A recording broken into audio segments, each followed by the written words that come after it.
Assalamualaikum warahmatullahi wabarakatuh. Waalaikumsalam warahmatullahi wabarakatuh. Allahu Akbar, Allahu Akbar, Allahu Akbar, Allahu Akbar, Allahu Akbar, Allahu Akbar, Allahu Akbar, Allahu Akbar kabira, walhamdulillahi katsira. Wa subhanallahi bukratan wa asila. La ilaha illallah wallahu akbar. Allahu akbar walillahil hamd. Alhamdulillahi waliyil hamid. Fa'alin lima yurid. Ahata bi kulli syai'in ilma wa huwa ala kulli syai'in syahid. Asyhadu an la ilaha illallah wahdahu la syarikalah. Ilahul alamin wa asyhadu anna nabiyyana Muhammadan abduhu wa rasuluh sayyidul mursalin. Allahumma salli wa sallim wa barik ala abdika wa rasulika sayyidina Muhammad wa ala alihi wa sahbihi ajma'in. Amma ba'd, fa ya ibadallah, usikum wa iyaya bitaqwallah wa ta'atihi la'allakum tuflihun.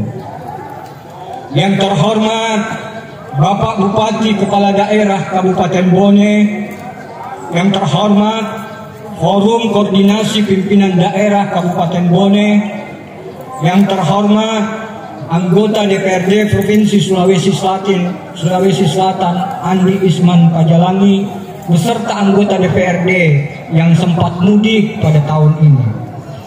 Yang terhormat jajaran aparat pemerintah daerah dan TNI, Polri, alim ulama, tokoh agama dan tokoh perempuan, tokoh masyarakat, bapak-bapak, ibu-ibu, saudara-saudariku seiman dalam Islam yang dimuliakan Allah. Hari ini dalam suasana bahagia dengan mengikuti himbauan pemerintah, umat Islam melaksanakan Idul Fitri dengan mengikuti protokol kesehatan.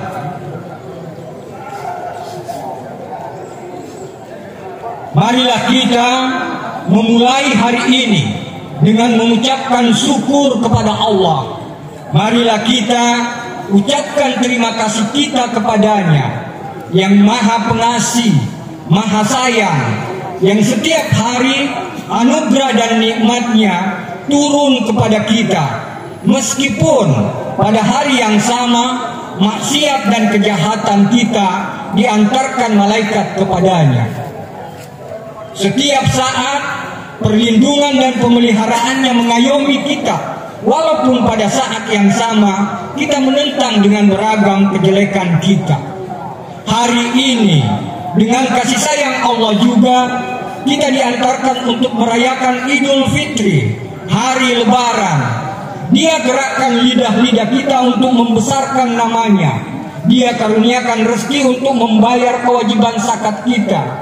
Dia lembutkan hati kita untuk peduli kepada fakir miskin dan anak yatim. Pagi ini Dia membawa kita ke tempat ini untuk bersimpuh di hadapan kebesarannya, memuji keagungannya dan mensyukuri seluruh nikmatnya. Hadirin hadirat jamaah yang terhormat, mari kita sejenak menengok ke kanan dan ke kiri kita. Mari kita perhatikan orang-orang yang kita cintai, ayah bunda kita, suami, istri, saudara kita, sahabat, tetangga, teman sejawat dan handai tawanan kita. Adakah di antara mereka yang tidak dapat bergabung dengan kita di sini? Adakah di antara mereka yang sudah meninggalkan kita untuk kembali kepada Allah? Kemana ayah dan ibu kita yang tahun lalu menyambut uluran tangan kita dengan tetesan air mata dan kasih sayangnya? Kemana kakak, adik, saudara-saudara kita yang pada lebaran lalu gelak tertawa berbagi bahagia bersama kita? Kemana tetangga, teman sahabat dekat kita yang dulu memeluk kita sambil mengucapkan selamat Hari Raya Idul Fitri? Ya Allah, mereka telah kembali kepadamu. Semoga engkau senantiasa menyambut mereka dan mereka pun senang bertemu denganmu. Radiyatan mardiyah. Ya Allah, pagi ini mereka tidak dapat berlebaran bersama kami. Tidak bisa kami mengulurkan tangan untuk meminta maaf. Tidak bisa kami undang mereka untuk berkumpul bersama kami di rumah kami. Tidak bisa kami ajak untuk berbagi bahagia bersama kami. Ya Allah, masukkanlah rasa bahagia ke hati mereka. Curahkan kasih sayang-Mu kepada ayah bunda kami, saudara dan sahabat kami yang telah mendahului kami menghadap-Mu. Hadirin hadirat sidang jamaah Id yang dimuliakan Allah. Pagi ini selain dengan sanak keluarga inti, karib kerabat, teman sejawat, dalam suasana Idul Fitri kita memenuhi kerinduan primordial dengan tetap mematuhi protokol kesehatan. Ingin menapak tilas kembali masa lalu yang masih tersimpan dalam ingatan. Seperti halnya dengan kerinduan untuk berkumpul dengan Allah. Darinya kita berasal dan kepadanya kita akan kembali. Di antara keluarga kita ada yang tidak dapat mudik karena pandemi, masih mengharuskan kita saling menjaga dan memelihara dari penularan. Atau mungkin karena keterbatasan ekonomi dan tempat domisili yang jauh, mereka tidak dapat berkumpul bersama kita sekarang.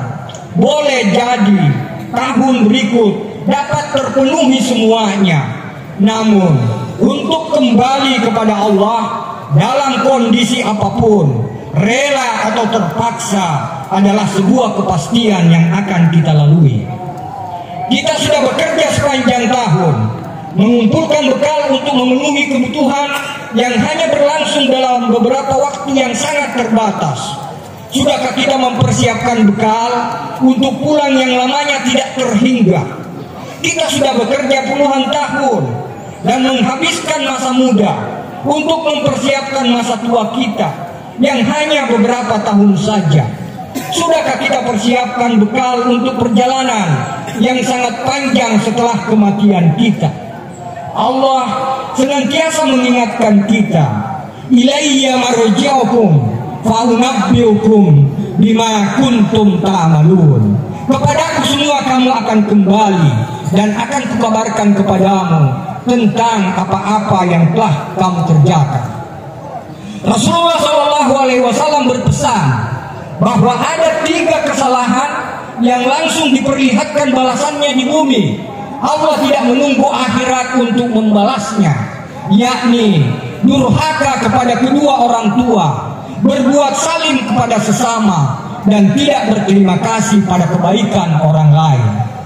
Jika Anda mengabaikan perintah Allah, pernah melalaikan sholat, atau melakukan maksiat kepadanya, insya Allah puasa dan sholat malam di bulan Ramadan akan menurunkan ampunan Allah. Karena Allah Maha Kasih, Maha Sayang, selalu menerima betapapun besarnya dosa-dosa Anda. Doa-doamu, sikir-sikirmu, bacaan Qur'anmu, rintihanmu pada malam-malam Ramadan akan membersihkan dosa-dosamu, ibarat air yang membersihkan pakaian dari kotoran. Qul ya ibadiyalladzina asrafu ala anfusihim la taqnatu min rahmatillah innallaha yaghfirus dzunuba jami'a innahu huwal ghafurur rahim. Katakan, wahai hamba-hambaku yang melampaui batas terhadap dirinya sendiri, jangan berputus asa terhadap rahmat Allah. Sesungguhnya Allah akan mengampuni dosa-dosamu seluruhnya. Sesungguhnya Allah Maha Pengampun dan Maha Penyayang. Namun, jika Anda pernah menyakiti hati orang tua, istrimu, suamimu, anak-anakmu, tetanggamu, sahabatmu, atasanmu, pegawaimu, atau siapa saja hamba Allah di muka bumi ini, puasa dan sholat malammu tidak akan menghapus tuntutan atas dosa-dosamu. Bahkan dosa-dosa itu akan menghapus semua pahala puasa dan sholat malammu. Diberitakan kepada Rasulullah SAW tentang seorang perempuan yang pagi harinya berpuasa dan sholat pada malam harinya. Namun perempuan itu senantiasa menyakiti hati tetangganya dengan lisannya. Rasulullah berkata pendek, perempuan itu di neraka karena menyakiti orang lain merupakan kesaliman yang tidak akan dibiarkan oleh Allah. Rasulullah Shallallahu Alaihi Wasallam mengingatkan kita semua bahwa tidak ada gunanya berpuasa kalau kita berbuat salim kepada sesama hamba Allah. Kalau kita membahagiakan hamba-hamba Allah sama dengan membuat bahagia Allah dan Rasulnya. Menyakiti hamba-hamba Allah pun sama artinya dengan menyakiti Allah dan Rasulnya. Hari ini marilah kita kenal orang-orang yang telah kita sakiti dengan lisan kita. Pernahkah kita membentak orang tua kita atau menyampaikan kata-kata yang menusuk hatinya, yang senantiasa menyayangi kita? Pernahkah kita membuat air mata mereka berderai setelah ayah kita mandi keringat dan berpikir keras mencari nafkah? Setelah ibu kita berlumuran darah melahirkan dan membesarkan kita? Sampaikan permohonan maaf dengan segala ketulusan hatimu kepada mereka. Meskipun engkau tidak dapat membasahi tangan mereka dengan linangan air matamu, tapi ketahuilah bahwa tangan mereka pernah tenadah kepada Allah, senantiasa memohon kepada Allah agar supaya kamu menjadi anak yang berguna. Beruntunglah Anda kalau mereka masih dipanjangkan usianya untuk menerima permohonan maafmu. Jika mereka sudah tiada, bermohonlah dari kedalaman hatimu dengan doa yang tulus. Rabbi ghfirli wali walidayya warhamhuma kama rabbayani shaghira. Tuhanku, ampunilah aku, ampunilah kedua orang tuaku, dan sayangi mereka sebagaimana mereka memelihara aku ketika aku masih kecil. Bersedekahlah, beramal solehlah atas nama mereka. Hari ini mari kita kenal orang-orang yang telah kita sakiti dengan ucapan dan tangan kita. Tengoklah orang yang paling dekat denganmu, yaitu istrimu. Pernahkah kamu memaki-maki istrimu yang telah diamanahkan Allah kepadamu untuk kamu bahagiakan hatinya? Pernahkah kamu melepaskan tanganmu dan memukulnya tanpa belas kasihan? Pernahkah kamu melukai perasaannya dengan perbuatanmu? Datanglah kamu kepadanya, singkirkan keangkuhanmu, ulurkan tanganmu, mohonkan maafnya. Bertekadlah mulai saat ini kamu akan berusaha membahagiakan dia dengan seluruh kebeningan hatimu. Penuhi harapan Rasulullah Shallallahu Alaihi Wasallam. Manusia yang paling baik adalah manusia yang paling baik kepada istrinya. Namun bila engkau meremehkan kecintaan dan kesetiaan istrimu, ketahui Nabi pun berpesan bahwa laki-laki atau suami yang paling celaka nanti di akhirat adalah laki-laki atau suami yang diseret di hadapan Tuhan karena berbuat zalim kepada perempuan yang ditakdirkan Allah menjadi istrinya. Ibu-ibu semua, kenanglah suamimu. Pernahkah kamu menampakkan kemarahanmu dan melepaskan kesalahanmu dengan meninggikan suaramu di hadapan suami hanya untuk menyakitinya? Pernahkah kamu membebani suami dengan sesuatu yang di luar kemampuannya? Pernahkah kamu dengan sengaja melukai hati lelaki yang bekerja keras untuk membahagiakan kamu? Pernahkah kamu menggerutu dan tidak mensyukuri pemberian suamimu? Datanglah kamu kepadanya, rebahkan kepalamu dan basahi pangkuannya dengan linangan air mata penyesalan.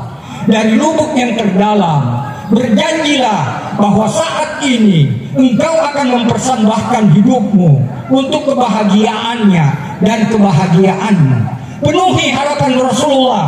Jika seorang istri melaksanakan sholat wajib dan puasa wajib saja, kemudian ia taat kepada suaminya, maka niscaya Allah akan berkata kepadanya, silahkan masuk surga dari pintu mana saja yang kamu sukai. Namun bila engkau menuruti hawa nafsumu, mengkhianati suamimu, ketahuilah Nabi pun berpesan, Allah akan menolak seluruh ibadah dan amal kebajikanmu karena durhaka kepada suami yang telah berjuang membahagiakannya. Hari ini marilah kita kenang orang-orang yang telah kita sakiti dengan kata-kata dan perbuatan kita. Kenanglah saudaramu, sahabatmu, rekan kerjamu, tetanggamu, dan siapa saja hamba Allah di muka bumi ini. Mungkin kamu pernah memaki dan mempergunjingkan mereka. Mungkin kamu pernah menyebar fitnah dan menjatuhkan kehormatannya. Mungkin kamu pernah membuka aib karena kedengkianmu. Mungkin kamu pernah membuat dusta untuk menimbulkan kebencian orang kepadanya. Mungkin kamu pernah mengambil haknya. Datanglah kepadanya, siapapun dia. Jangan korbankan akhiratmu hanya karena gengsi dan godaan dunia. Dengan ketulusan hatimu, mohonkan maafnya. Kalau engkau tidak melakukannya, berarti kamu mengundang laknat Allah datang dalam kehidupanmu. Mari kita hitung dan renungkan betapa banyak kita berbuat salah dan menyinggung perasaan orang di setiap harinya, entah kepada keluarga, teman, mitra kerja, atasan, dan bawahan kita. Kemudian jumlahkan kesalahan itu pada setiap akhir pekan atau akhir bulan. Bayangkan, sekiranya tidak ada kata maaf, entah dalam konteks meminta maaf atau memberi maaf, betapa tidak nyamannya suasana dan relasi sosial di antara kita.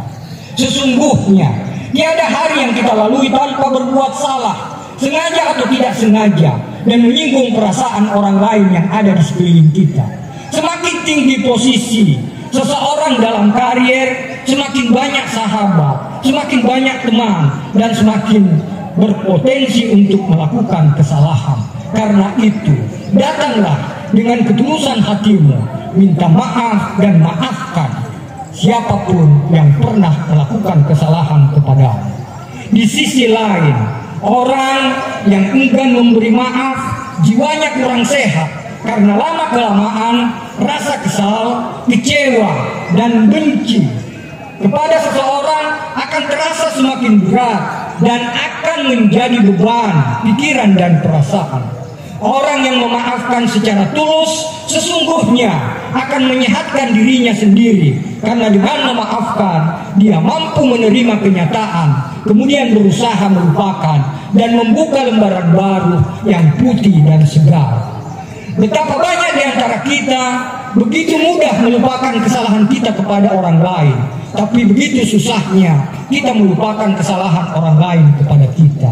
Karena itu, dalam Islam, memaafkan itu jauh lebih utama daripada menunggu orang lain memohon maaf. Hadirin, hadirat jamaah Id yang terhormat, hari ini kita saling memaafkan. Dalam hati bergumam, pasti aku memaafkanmu, dan aku berharap sudah pasti pula engkau memaafkanku. Tanpa melalui pertemuan dan upacara seperti ini saja, Allah telah menyediakan 4 sifat pemaafnya.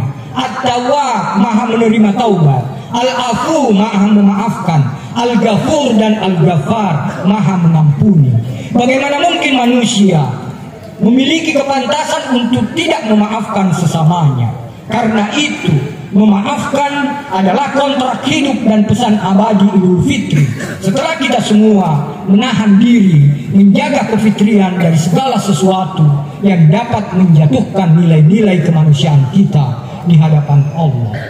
Hari ini, kenanglah kebaikan yang pernah Anda terima dari makhluk Tuhan. Melalui mereka, Tuhan mengalirkan nikmatnya kepadamu. Lalu Anda tidak membalas kebaikan itu dengan kebaikan, atau Anda tidak berterima kasih kepada mereka. Itu berarti Anda mengundang asap Allah datang dalam kehidupan Anda. Mereka yang pernah berbuat baik kepada kita tidak terhitung jumlahnya. Ada orang tua yang telah mendidik dan membesarkan kita. Ada guru yang telah mengajarkan ilmu kepada kita. Ada istri yang telah meladeni kita. Ada suami yang telah memenuhi kebutuhan hidup kita. Ada atasan yang telah membimbing kita. Ada karyawan dan pegawai yang mendukung kita. Berbuat baiklah kepada mereka sekarang juga. Ungkapkan terima kasih Anda kepada mereka. Kalau Anda tidak berterima kasih, itu berarti Anda mengundang azab Allah datang dalam kehidupan kita. Patut disyukuri dalam kondisi pandemi yang semakin membaik, pemerintah dan masyarakat Kabupaten Bone dapat menjalani Ramadan dalam suasana aman, tertib, dan kondusif. Demikian pula sinergitas antara pemerintah dan masyarakat di bawah kepemimpinan Bapak Bupati dan Wakil Bupati Kabupaten Bone. Sederet prestasi dan keberhasilan dalam berbagai bidang telah mengubah wajah Kabupaten Bone menjadi lebih baik. Di antara prestasi itu kita sebutkan seperti yang disebutkan oleh Bapak Bupati tadi. Pertama, perhatian pemerintah daerah dalam mengalokasikan anggaran intensif setiap bulan kepada para guru mengaji TK, TPA, dan imam desa kelurahan di wilayah Kabupaten Bone merupakan prestasi yang patut diapresiasi oleh seluruh masyarakat untuk meningkatkan kesejahteraan guru mengaji dan imam. Kepekaan sosial seperti ini lebih utama daripada ibadah dan zikir pribadi secara semalam suntuk. Karena zikir itu hanya untuk diri kita, sementara memberi kesejahteraan kepada guru mengaji untuk dirinya, keluarganya, dan orang-orang di sekitarnya. Dalam Islam, semakin banyak orang yang mengambil manfaat dari kebaikan yang kita kerjakan, semakin tinggi kualitas kesalehan itu. Kedua, diberangkatkannya 340 orang calon jemaah haji reguler tahun ini merupakan komitmen pemerintah Kabupaten Bone untuk meningkatkan kepekaan spiritual sekaligus kepekaan sosial untuk mensucikan perjalanan kepada Allah. Semoga meraih haji mabrur.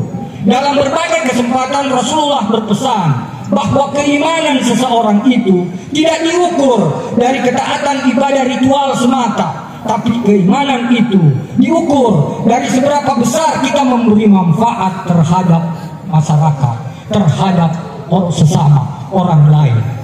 Yang ketiga, tahun ini pemerintah dan masyarakat Kabupaten Bone mendapat amanah dan kepercayaan sebagai penyelenggara musabakah tilawatil Quran tingkat Provinsi Sulawesi Selatan. Mari kita semua sebagai anggota masyarakat mendukung pemerintah Kabupaten Bone dan berpartisipasi dalam berbagai aspek dalam melaksanakan program menuju masyarakat Kabupaten Bone yang maju dan lebih baik. Mari kita jalin semangat kekeluargaan, persaudaraan, dan persatuan sebagaimana yang tertera dalam pesan-pesan leluhur yang saya kemas dalam Papaseng. Papaseng itu mengatakan, alai asedi sedingenna limai, ajak mualai asedi sedingenna matai, ajak to mualai asedi sedingenna aje. Ambil persatuan dan kesatuannya tangan, jangan ambil persatuan dan kesatuannya mata. Jangan ambil pula persatuan dan kesatuannya kaki. Karena persatuan dan kesatuan mata dan kaki adalah persatuan dan kesatuan yang semu. Kalau yang mata yang kiri itu sakit, lalu dia ke cermin, yang kanan hanya bilang, ih merahnya, tidak bisa membantu yang kiri. Begitu juga kalau kaki yang kanan kena paku, yang kiri tetap melangkah. Yang kanan bilang, jangan melangkah, saya sakit. Yang kiri bilang, saya mau ke toilet. Tapi lihat, persatuan dan kesatuannya tangan. Persatuan dan kesatuannya tangan. Kalau tangan yang kanan kena luka bakar, maka tangan kiri segera mengambil obat merah dan membalut yang kanan. Seperti itu persatuan dan kesatuan yang kokoh abadi. Al-muslimu lil muslimi kal yadaini taghsilu ihdahumal ukhra. Orang muslim yang satu dengan orang muslim yang lain ibarat dua buah tangan, yang satu dengan yang lain saling membersihkan, bukan saling mengotori. Usikum wa nafsi bitaqwallah. Faqala ta'ala wa amma man khafa maqama rabbih wa nahan nafsa 'anil hawa fa innal jannata hiyal ma'wa wa qul rabbi ighfir warham wa anta arhamur rahimin.